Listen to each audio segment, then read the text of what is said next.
I'm Jen Oliver, and I'm here to talk to you today about restoring the core. We're going to talk a lot about the anatomy of the core, the function of the core. I'm going to explain the importance of why I suggest certain moves and why I suggest to avoid certain moves. I'm going to explain to you in as much detail as I can so that you can understand what is the best thing that you should do to restore your core after pregnancy and prepare yourself, if you are pregnant, for a great childbirth and a nice recovery after you have your baby.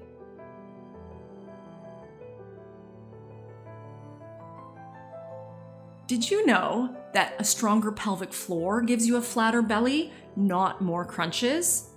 When we think about doing ab workouts or we think about getting our core back after we have a baby, we immediately think about doing crunches or leg raises or V-sits or all these different kind of exercises that work the superficial core muscles. So I'll get into a little bit more detail about that, but I want to really get your mind wrapped around the idea that crunches is not the only way to work your core.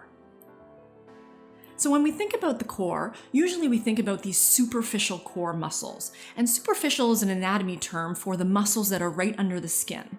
The muscles that we're used to seeing when we think about the abs are the six-pack muscles or the rectus abdominis or the obliques. And those are our bigger muscles on the outside. And those are the ones that do tend to get stretched out and a lot weaker when we're pregnant because we actually can't work our core when we're pregnant, when we have that baby inside us. So when we talk about rehabilitating the core after, we're not talking about those superficial core muscles. We're talking about the deeper core muscles that are around your baby, that are the ones that are really, really affected when you are pregnant. And we're going to talk about rehabilitating those. So in this picture here, the only one that we're going to be referring to today is the Transversus Abdominus, which is one of the deep inner core muscles. So when it comes to the deep core muscles, there are 4 of these muscles, and the core is kind of like a balloon. It has a top, it has a bottom, it has a front, and it has a back. So those deep core muscles are the ones that we're going to refer to today, and how I'm going to really explain to you to be able to rehabilitate from the inside out. FitMama's motto is strengthening your roots. And that means strengthening your body from the inside out, not those superficial core muscles we see. If you're just trying to build a six-pack without having that really strong foundation, it's like building a house on quicksand. You're just going to get an injury, you're going to have problems later in life, and you're really not going to get the six-pack you want because that deep inner core foundation is weak. These deep 4 core muscles make up that balloon type inner core that is the foundation of all your strength in your body.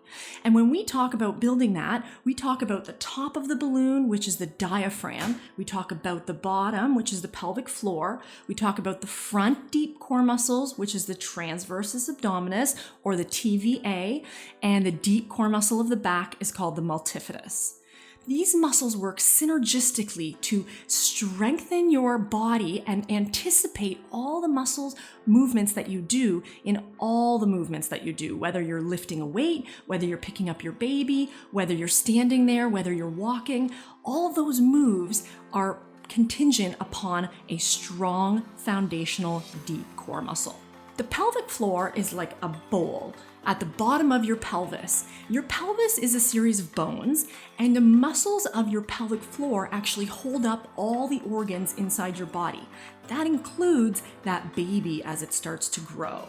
So you can imagine if your bladder's full, you can imagine if there's a baby inside your uterus, how that is pushing down on the muscles of the pelvic floor whenever you're standing there, whenever you're walking, whenever you're lifting, and everything that you're doing, you can feel that pressure on the pelvic floor. What happens as your belly grows, when you're pregnant, the intra-abdominal pressure starts to grow, the pressure on your pelvic floor starts to increase, the TVA and the pelvic floor and the diaphragm all don't work quite in the same way. So what's really important is that when we have our baby, we retrain the core muscles so they start to work in that proper way again, because for 9 months, they were starting to work in a different manner. What happens as we have that intra-abdominal pressure grow through our pregnancy, or what happens when we work on moves where we hold our breath or suck our belly button into our spine as we're cued usually in fitness classes or during exercise, is that intra-abdominal pressure actually increases and pushes down on the pelvic floor, which is something we do not want. One of the most common exercises out there, if you go to a boot camp class, if you're doing any workout at the gym, if you're working with a trainer, if you're following generic videos online, one of the most common moves that they'll have you do to work on your core area are crunches.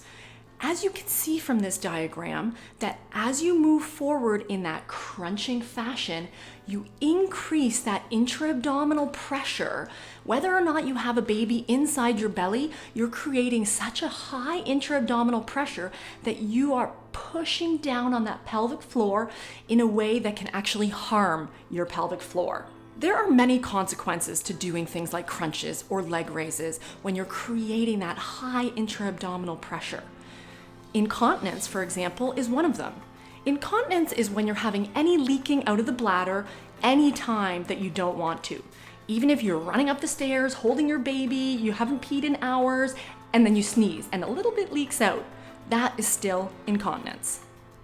Another common consequence of not retraining your core is back pain.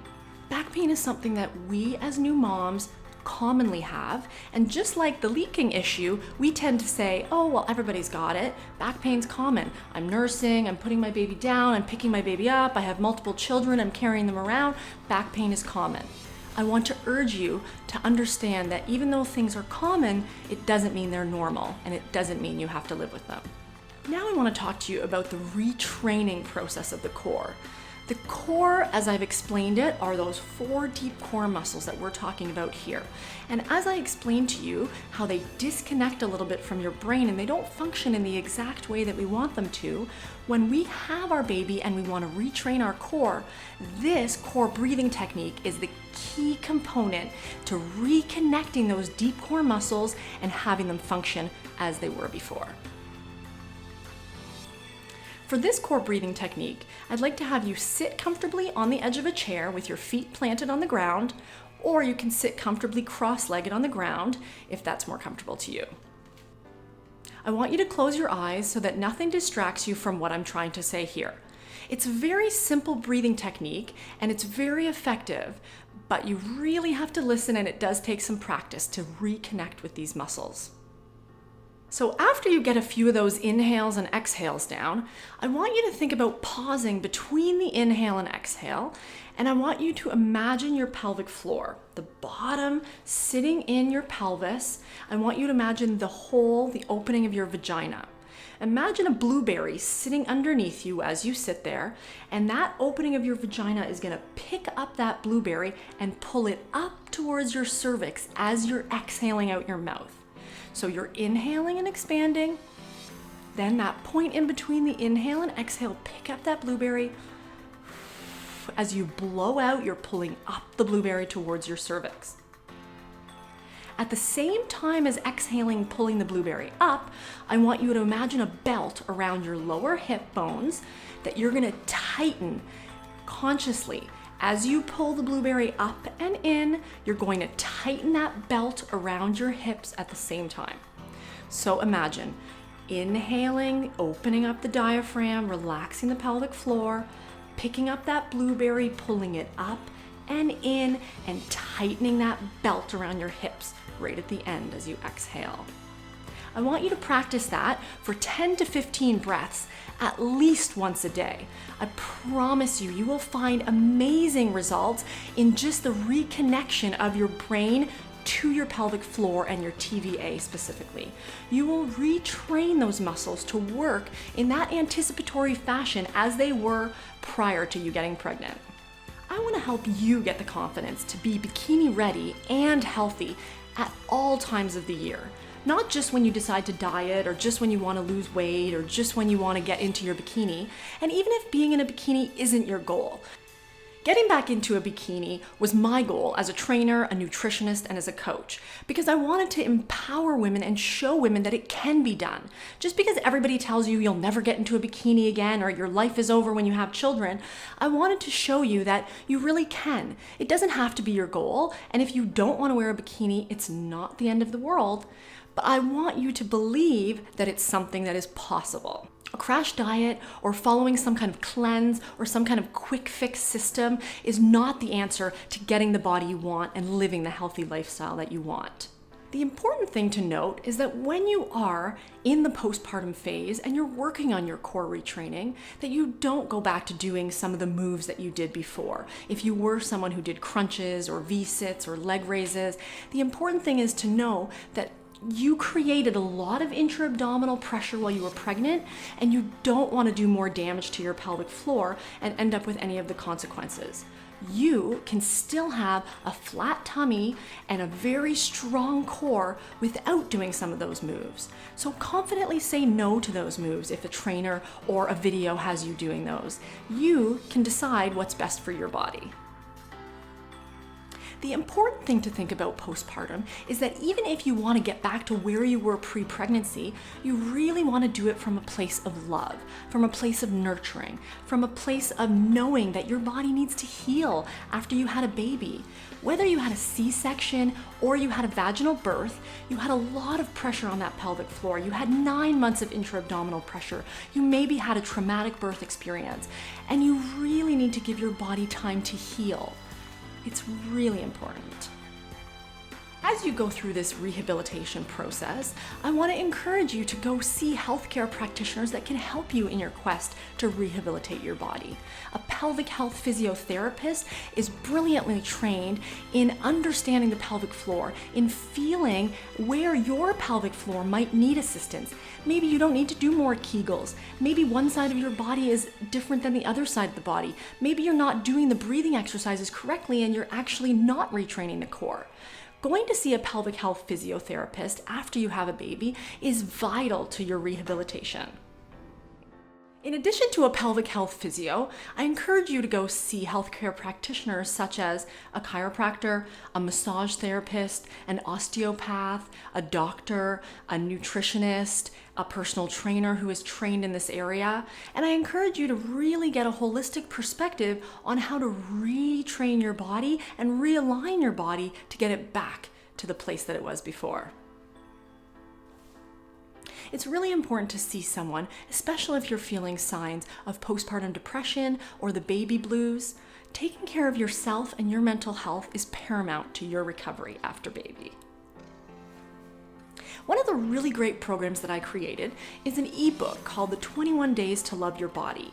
This is a simple weight loss solution, but it also is an opportunity to reconnect your mind and your body in a different way.